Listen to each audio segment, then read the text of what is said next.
Iowa. Today, Senator Johnson and I begin a series of speeches on our investigations into the Biden family financial deals. We'll make these presentations with two themes. First, we'll refute and we'll dismantle the talking points that the liberal media and our Democrat colleagues pushed onto the American people.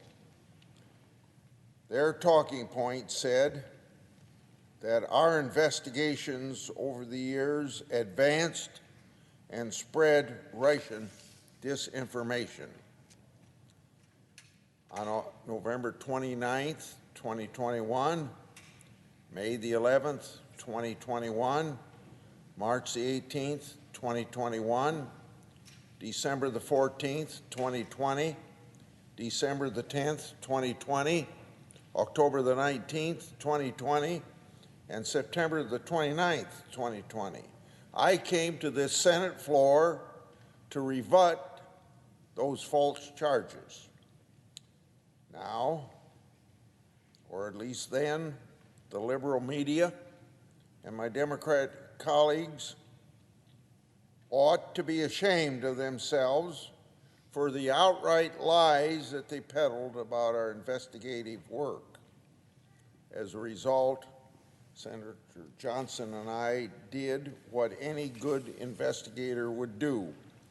We gathered even more records to prove all these people wrong. Which brings me to the second theme. Senator Johnson and I will produce new records to show additional connections between the Biden family and the communist Chinese regime. Before we get to those records, I'm going to discuss the background of our investigation. We started this investigation last Congress. Then I was chairman of the Finance Committee, and at that time, Senator Johnson was chairman of the Homeland Security and Governmental Affairs Committee. It began in August 2019. I started at that time an inquiry into a transaction involving Hunter Biden that was reviewed by the federal government's Committee on Foreign Investment. On September 23, 2020, Senator Johnson and I released our report. On November the 18th, 2020, we released our supplement to that report. Those reports were based in a large part on Obama administration government records and also almost a dozen transcribed interviews of government officials. In both reports, Senator Johnson and I made financial information public that hadn't ever been known before. Our report exposed extensive financial relationships between Hunter and James Biden and Chinese nationals connected to the communist regime. More precisely, these were Chinese nationals connected to the Chinese government's military and intelligence service. One of those individuals was a person by the name of Patrick Ho. According to reports, Hunter Biden said of Patrick Ho, quote, "I have another New York Times reporter calling about my representation of Patrick Ho." Then Hunter Biden says the F word, denoting a spy chief of China who started a company that my partner, who was worth $323 billion, founded and is now missing. End of that quote. We'll get into more detail with respect to Patrick Ho in future speeches. We'll do the same with Gongwen Dong, another close associate of Hunter Biden's, who was connected to the communist regime.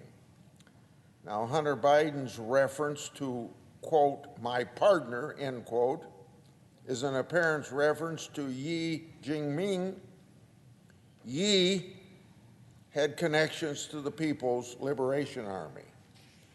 Yi had a company called CEFC, which had multiple variations.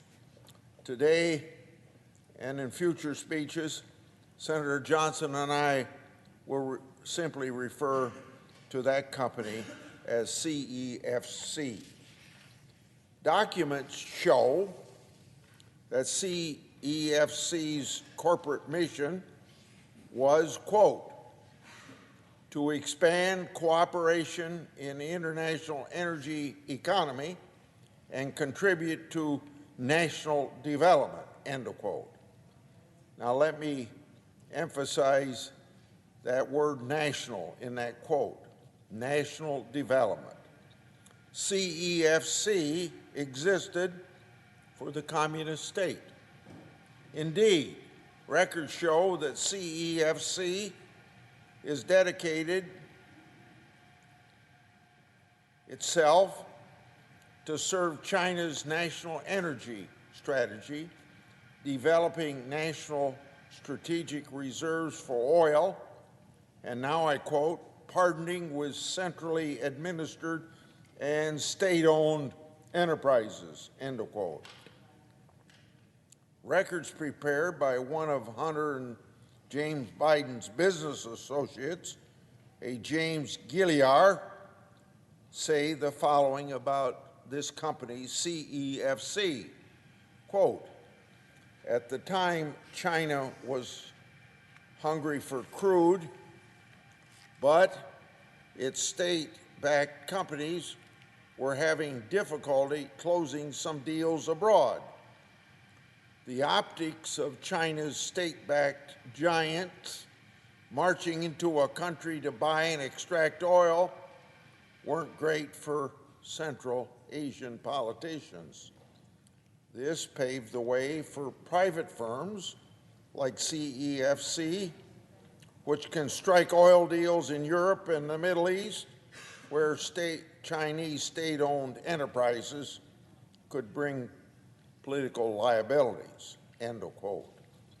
Documents also show that CEFC, quote, is building an energy storage and logistics system in Europe, end of quote, to connect China, Europe, and the Middle East. Now, you may ask why? Plainly, to serve, quote, China's ambitions to have overseas storage locations connected with world markets, end of quote. The document further states that CEFC's investments and their bank division has investments in the energy sector, quote, which are in tandem with the government's $4 trillion One Belt, One Road foreign investment program, end of quote. So then, CEFC operated under the guise of a private company, but for all intents and purposes as an arm of the Chinese government. Hunter Biden and James Biden served as the perfect vehicle by which the communist Chinese government could gain inroads here in the United States through CEFC and its affiliates. And these inroads were focused on Chinese advancement into the global and U.S. energy sector. Hunter and James Biden we're more than happy to go along, of course, for the right price. So now let's turn to the first poster, which shows bank records that hasn't been made public before now. This is a portion of a document that we, meaning Senator Johnson and I, will release in full. The topic of this poster shows a wire transaction, August 4th, 2017, from CEFC to Wells Fargo Clearing Services for $100,000. Now look at the bottom of the poster. This is the underlying data of this transaction. It states, quote, further credit to Owasco, end of quote. Owasco is Hunter Biden's firm. Now, there is no middleman in this transaction. This is $100,000 from what is effectively an arm of the Communist Chinese government direct to Hunter Biden. So a second question to the liberal media and my Democrat colleagues who accused us over the last 2 years of distributing Russian disinformation. Is this official bank document Russian disinformation? Now, beyond this document, in future speeches, Senator Johnson and I will show you more transfers between and among such companies as CEFC, Northern International Capital, Hudson West 3, Hunter Biden's Owasco, and James Biden's Lion Hall Group. In doing so, please keep in mind the players in this game: Hunter Biden, James Biden, Yi Jingming, Gang Wen Dong, Murin Yang, and Patrick Yo, to name a few. All of these individuals mixed and mingled with related corporate entities over a period of years and with respect to millions of dollars. Now, the next poster. Those connections are illustrated by this second poster, which I made public last November. It's an original bank record with one typographical error and all. Here you have Hunter Biden, Gang Wen Dong, and Mervyn Yang executing an assignment and assumption agreement together. Now, a third question to those who accuse us of disseminating Russian disinformation, so especially to the liberal media, who are the ones who ought to be policing our government system to make sure that everything's done honest. They shouldn't have to have members of Congress giving all this information out. But is this official record Russian disinformation? In our next speeches, we'll show you more records that haven't been seen before. Records that undeniably show strong links between Biden family and communist China. Today is just a small taste. I'd like to note one thing before Senator Johnson takes over. He's going to describe to you the ridiculous attacks that we received, claiming that our reports were Russian disinformation. On March the 16th of this year, the New York Times unwittingly substantiated our reports by reporting on Hunter Biden's connection to foreign corporations and his potential criminal exposure. So what Senator Johnson and I made public last Congress is now a prevailing fact pattern that even the liberal media can't ignore any longer and falsely label Russian disinformation.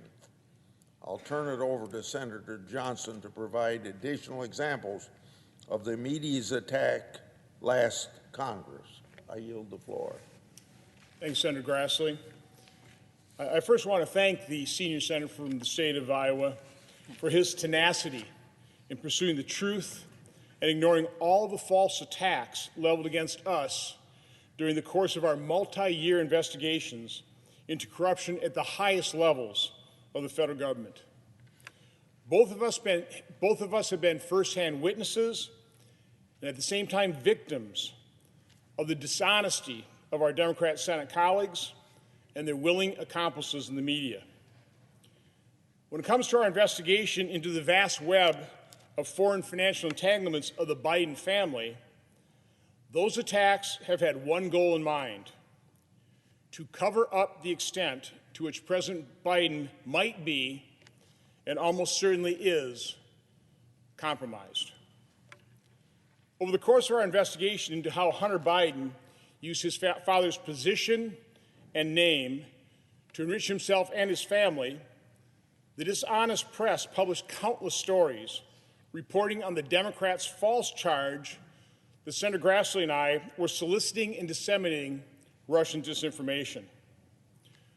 Once we issued our September and November 2020 reports, which were based almost exclusively on U.S.-sourced documents and interviews with U.S. citizens, the media largely ignored it. When they did write a story, they declared that our reports found nothing new, a classic media cover-up. I've always said the bias in the media is revealed far more in what they don't report than what they actually do report. But all the false attacks did not deter us. We have continued to uncover the truth, and fortunately, our reports also served as a catalyst for others to come forward and for more investigative journalists to keep digging. The American people deserve the truth.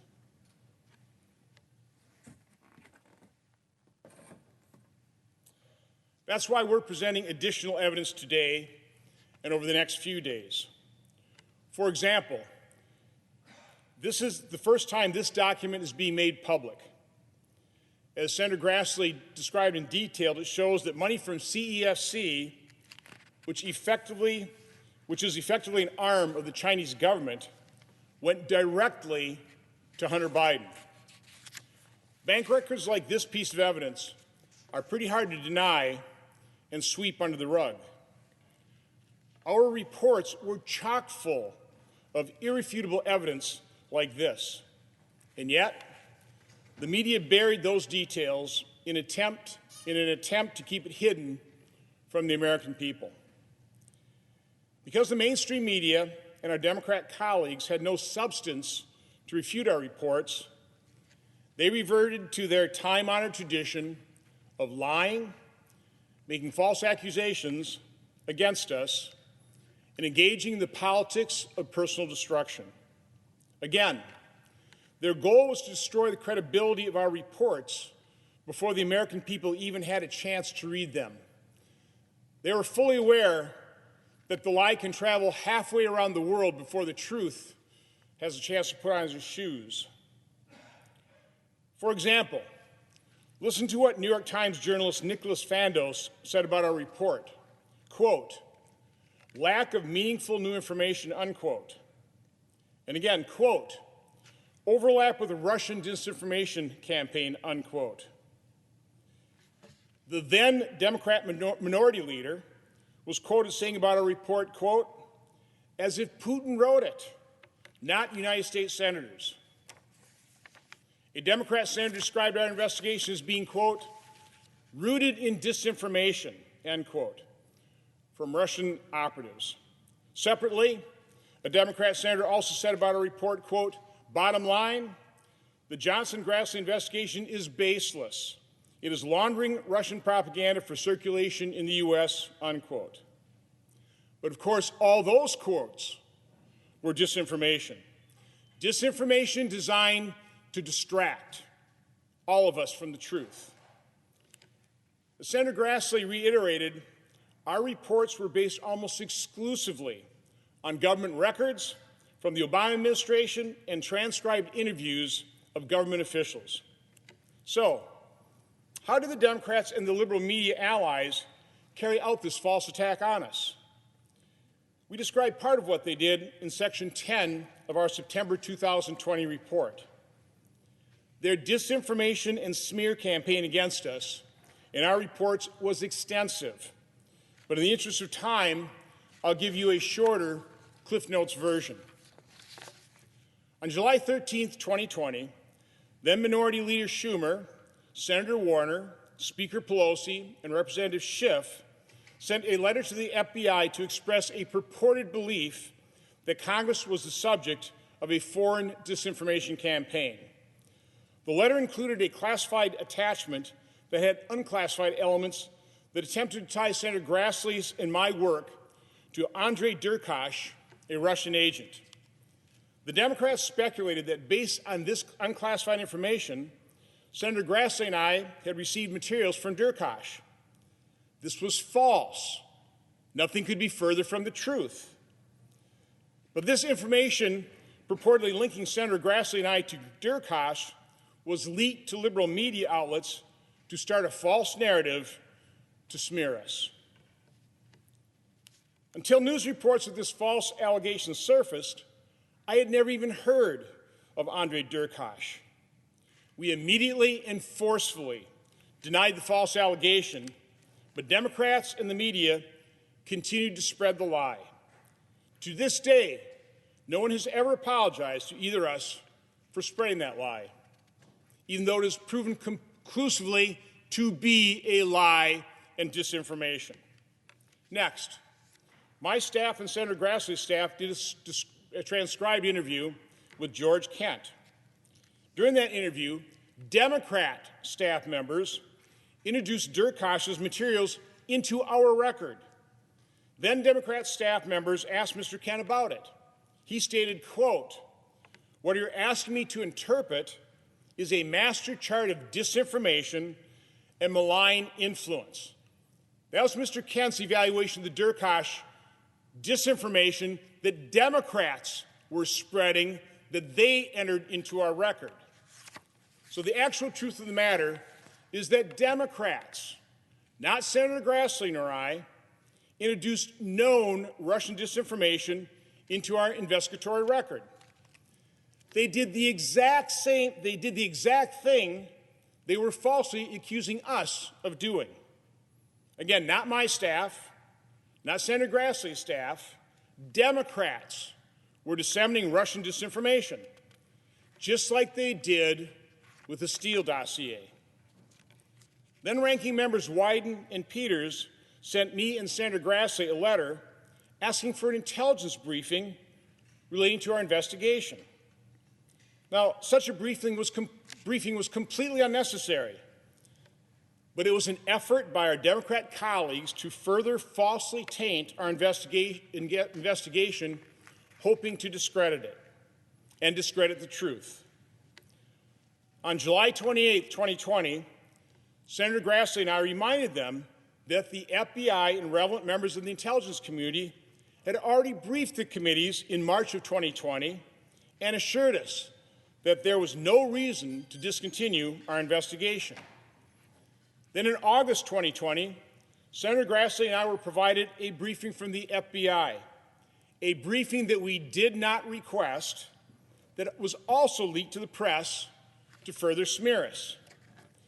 This unsolicited FBI briefing was also not necessary and was completely irrelevant to the substance of our investigation. The FBI briefers did tell us that they weren't there to, quote, quash, curtail, or interfere, unquote, in our investigation in any way. No government entity ever warned us that our investigation into the Biden family's financial deals was connected to any kind of Russian disinformation campaign, because it wasn't. But again, the substance of that FBI briefing was later leaked and contorted to smear us, which was exactly why we suspect we were given the unsolicited briefing in the first place. Those briefers promised confidentiality. Clearly, that confidentiality was breached and resulted in another smear operation on Senator Grassley and I to deflect allegations of corruption and conflict of interest that could compromise a President Biden. To date, we do not know who all was involved in this smear campaign. But even after repeated requests, Director Wray and Director Haynes have refused to come in and fully explain who requested and directed this briefing and why it was provided. I think we know why it was provided. So to review, senior Democrats and liberal media cooperated to smear me and Senator Grassley with false accusations of receiving and spreading Russian disinformation. They created documents, leaked them, asked for briefings, and then leaked those too. And then they themselves disseminated Russian disinformation. You can't make this up. Fortunately, they failed to discredit our investigation because we stayed true to government records. We stayed true to the facts and the evidence. And the evidence is stunning, and it is growing. Over the next few days, Senator Grassley and I will come to the floor to present additional evidence that has not yet been made public. These records show extensive connections between the Biden family and elements of the communist Chinese regime.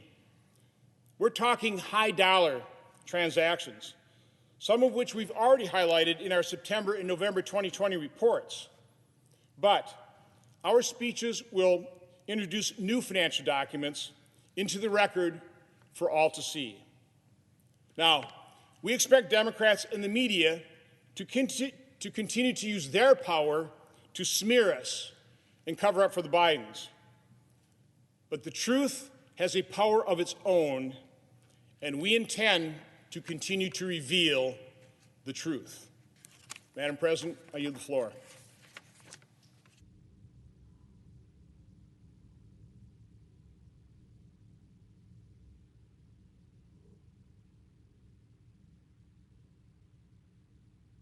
Without objection.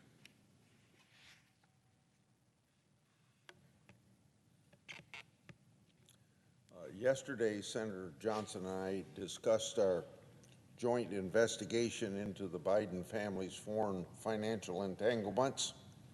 We reviewed much of our earlier work and provided a brief preview of the new material.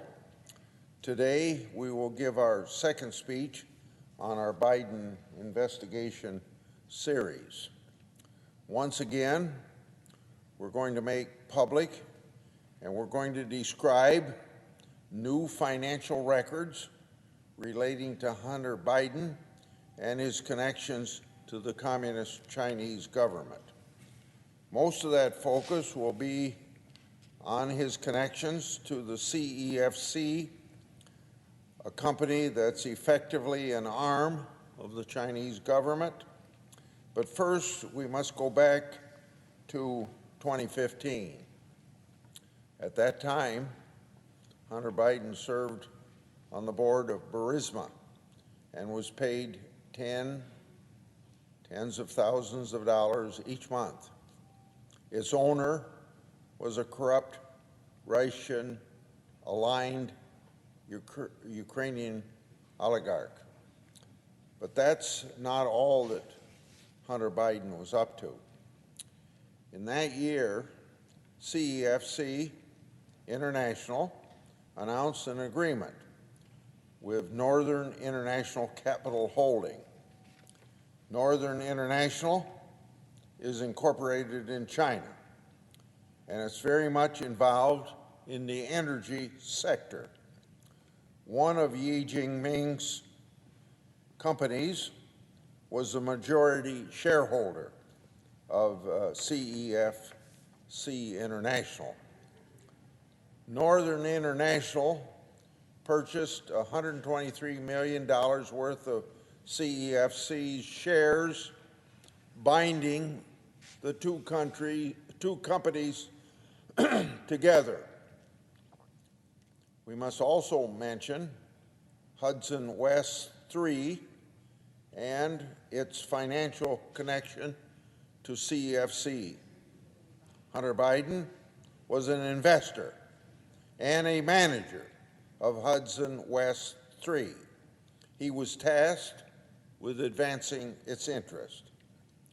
Hudson West 3 also involved Chinese nationals connected to the communist regime, such as Gong Wen Dong, whom I talked about yesterday. Now let's look at this first poster. And I should note that Senator Johnson and I will make these documents public in full. We're providing snapshots for our presentation here on the floor of the United States Senate. Here we have one portion of an LLC agreement from a bank. It shows the companies that have bound themselves together: Hudson West 5, Hudson West 3, and Owasco. Owasco is Hunter Biden's firm. Now let's turn to the second poster. The paragraph at the top shows the purpose for which the LLC agreement exists. So what this tells us is that Hunter Biden and James Biden linked up with companies connected to the communist regime to assist them with finding projects for global and domestic infrastructure energy. And as we know from my and Senator Johnson's report from last August, some energy projects, explorations between the Biden family and China were here in the United States. One example is a multi-million-dollar natural gas project in Louisiana. Now let's move to the next paragraph at the bottom of this same poster, which defines the word affiliate in the agreement. And I want to quote,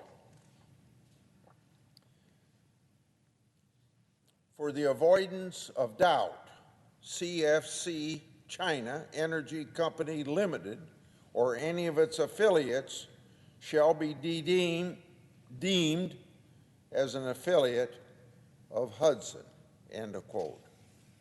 Accordingly, this agreement between Hunter Biden's firm and Hudson West 3 and Hudson West 5 directly connect to Hunter Biden to CEFC. So, was this agreement executed? Let's look at this third poster, which contains a signature block executing the agreement. Here we see Hunter Biden's signature with Gong Wen Dong. As previously noted, Gong Wen was an associate of Yi Jinping. Both men were connected to the communist regime, including its military elements. Notably, Hunter Biden worked for Yi Jinping to get him involved in a natural gas project in Louisiana. That project eventually fell through. Now let's bring up a fourth poster labeled Joinder Agreement relating to the LLC agreement. Again, Hunter Biden is signing with Gong Wen Dong with respect to the LLC agreement. Now, accordingly, we can now conclude the following.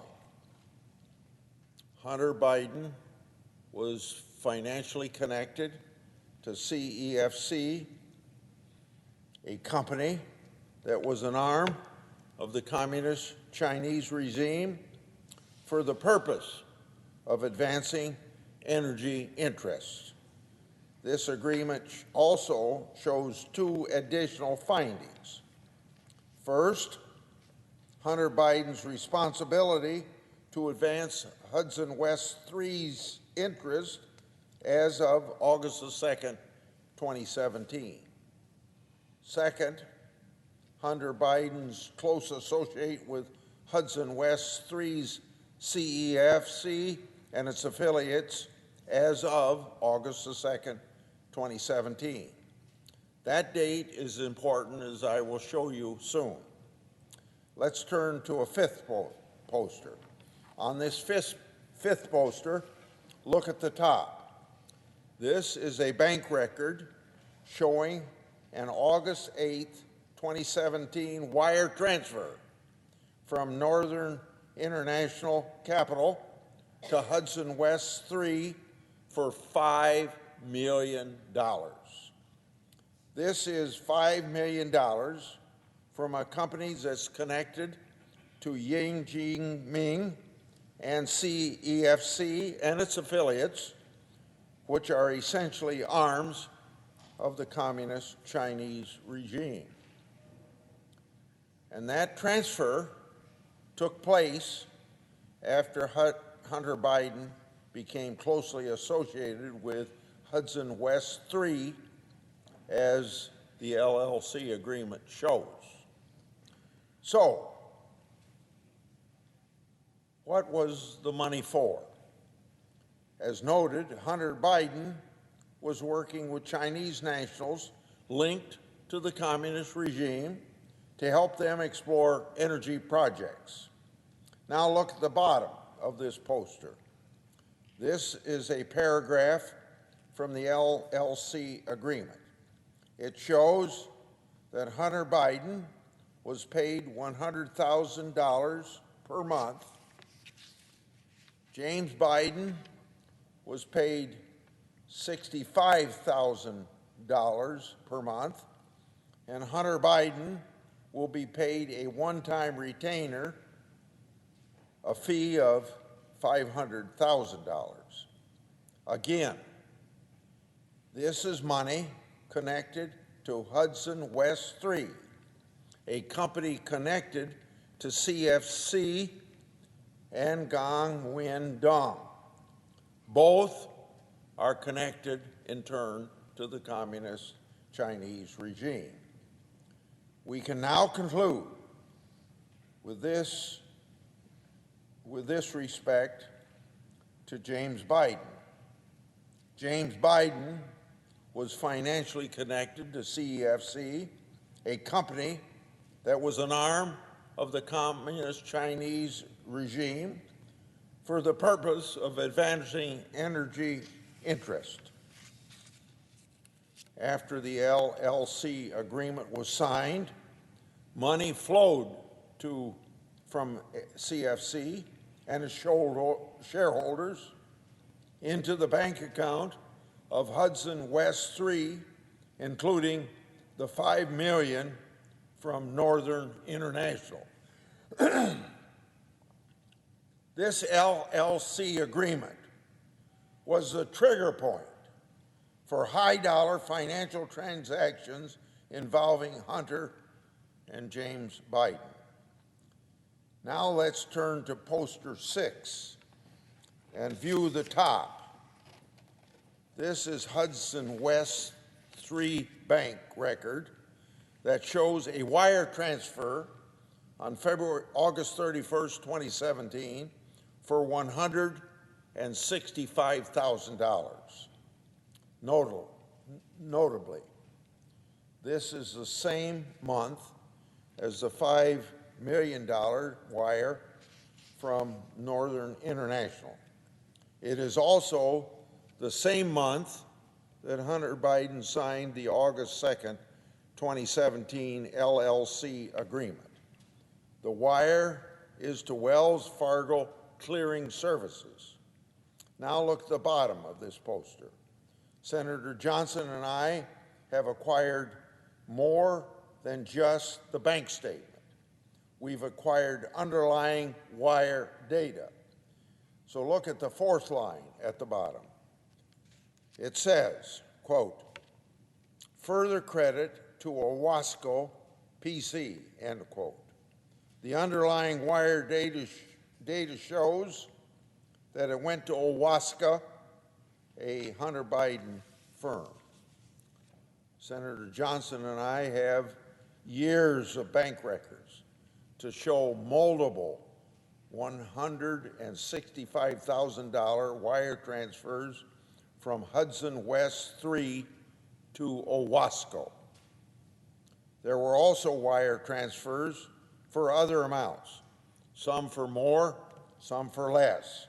More likely, some of those payments were for expenses under the LLC agreement. So you have an August 6, 2017 LLC agreement with Hudson West 3 and Owasco, noting $165,000 a month to Hunter Biden. No, that's $100,000 a month to Hunter Biden and $65,000 to James Biden. Then you have an August 8th, 2017 wire transfer of $5 million from Northern International to Hudson West 3. After that August 8th wire, you see years of wire transfers from Hudson West 3 to Hunter Biden's company. The majority of these for $165,000, the exact amount due under the LLC agreement. Based on the timing of the transactions, Hunter Biden and James Biden's payments under the LLC agreement came from that $5 million wire. A wire, mind you, that came from a company connected to Yi Jinping and CEFC, which is an arm of the Chinese government.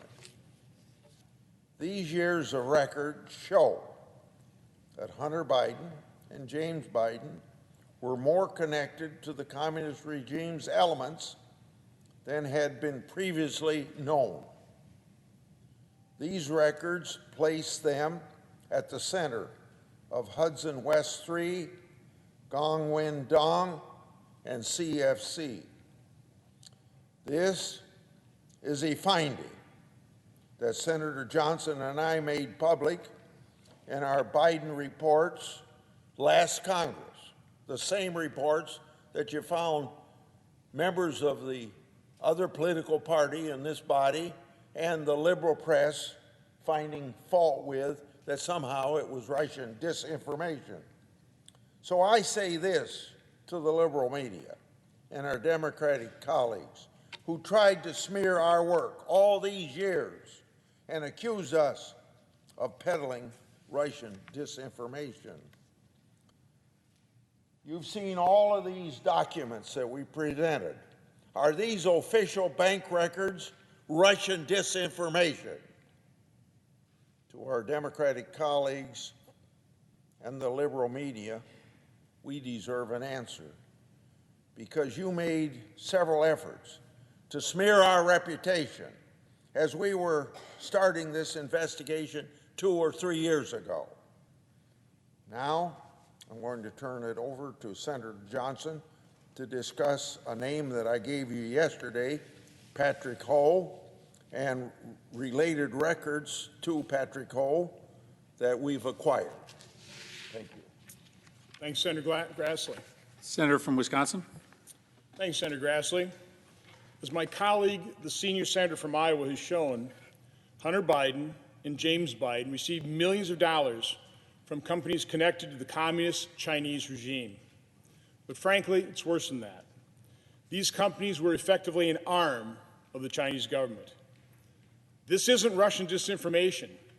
These are hard facts backed up by bank records of actual financial records and transactions that prove just how connected the Bidens were and how compromised President Biden probably is. I'll use this next series of transactions to prove my point. The first chart here shows a bank record showing a $1 million wire transfer into the account of Hudson West 3 from CEFC Limited on November 2nd, 2017. As Senator Grassley and I have already established, CEFC is effectively an arm of the communist Chinese regime. It is also important to note that at the time of this transfer, in November 2017, Hunter Biden was already invested in and providing management for Hudson West 3. So a company that was effectively an arm of the Chinese government transferred $1 million in November 2017 to a company that Hunter Biden is managing and is invested in.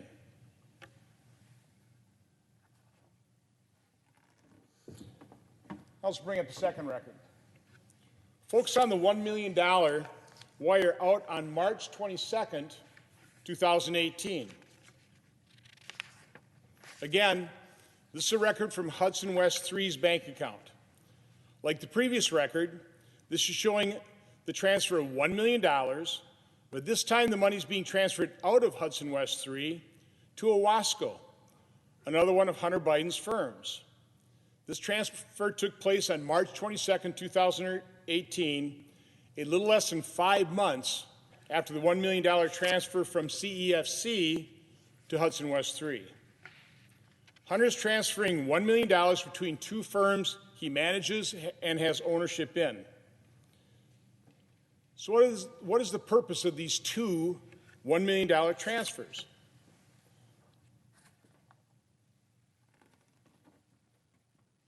This next record seems to answer that question. This record shows Owasco's receipt of the March 22, 2018 $1 million transfer. It also shows what the transfer is for on the OBI line. OBI is an abbreviation for originating beneficiary information. It's like the memo line on your personal check. It tells you really what that check was about. In this case, the OBI indicates the transfer is being made for, quote, Dr. Patrick Ho Chi Ping representation, unquote. So to recap, on November 2nd, 2017, Patrick Ho's company, CEFC, wired $1 million to Hunter Biden's company, Hudson West 3.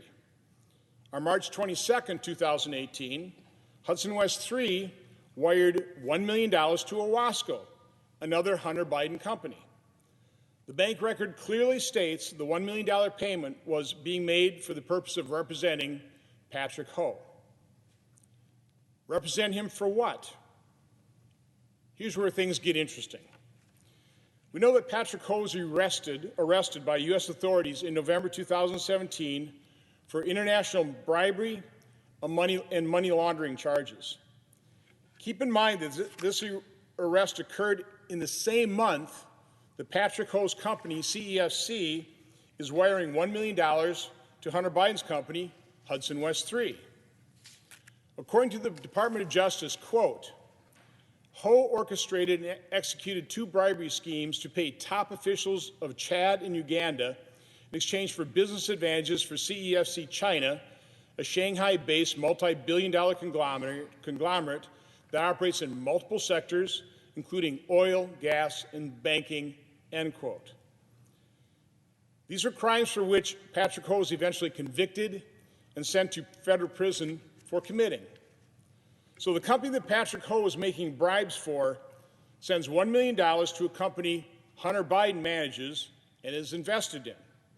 That company in turn transfers $1 million to another Hunter Biden company for the purposes of representing Patrick Ho, who was eventually convicted of international bribery and money laundering. And guess what Patrick Ho did around the same time he's arrested by the FBI for corruption and bribery? He contacted James Biden, President Biden's brother. Patrick Ho's decision to call the Biden family around the same time he got arrested is revealing, particularly in light of the fact that the same month $1 million just happened to be transferred to Hunter Biden's company. Now, Hunter Biden isn't a criminal defense attorney. Patrick Ho was charged and convicted for bribery, and related federal offenses and crimes. So what kind of representation was Patrick Ho's company paying Hunter Biden's firm to provide? Were they paying for his firm's legal expertise or for Hunter's political connections? In March 2021, Senator Grassley and I asked the Justice Department about Patrick Ho. Why? Because there's a federal court filing that says the department has FISA records on Patrick Ho. We requested these records. In response, the department would not confirm whether they even had his records. Unfortunately, the Attorney General refused to clarify that outrageous contradiction for Congress. Oh, and one more tidbit. In a recently uncovered audio extracted from his laptop, Hunter Biden referred to Patrick Ho as, quote, the expletive-deleted spy chief of China, unquote. Let that sink in a minute. Hunter Biden referred to Patrick Ho in an audio as the, quote, expletive-deleted spy chief of China, unquote. This quote alone tells you that Hunter Biden knew exactly who he was dealing with. He knew exactly who he was dealing with. He was dealing with the, quote, expletive-deleted spy chief of China. Now that fact should alert the media and our Democrat colleagues to seriously consider the implications the Biden family's vast web of foreign financial entanglements have in the conduct of this administration's foreign policy and our national security, but I'm not holding my breath. In October 2020, Senator Grassley and I requested to interview Hunter and James Biden about their financial dealings. If they had nothing to hide, they could have volunteered to come in and sit for an interview. If there was an innocent explanation for these foreign financial transactions, they could have used that interview to clarify what those transactions were about. Unfortunately, rather than being transparent, honest, and forthcoming, they declined to speak for us or to us. Their silence speaks volumes. Fortunately, facts are stubborn things. As the Bidens, our Democrat colleagues, and the media is learning, it is difficult to keep them hidden forever. Senator Grassley and I will continue to investigate the Biden family's foreign financial entanglements and provide the American people with the truth to the best of our ability. Our challenge is the deep state does not give up its secrets easily. New evidence of Biden family influence peddling is surfacing on a regular basis, often coming from records from Hunter Biden's laptop. The same laptop, by the way, that the media and deep state foreign intelligence agency officials strongly inferred, was, you guessed it, Russian disinformation. And their guile worked. Prior to the election, people bought the fact that that laptop was probably Russian disinformation. It wasn't, as the New York Times just admitted about a year too late, more than a year too late, that laptop is authentic, and the evidence it is producing is real. But of course, that laptop wasn't Russian disinformation, nor is any of the information we presented in our reports and here on the floor of the Senate.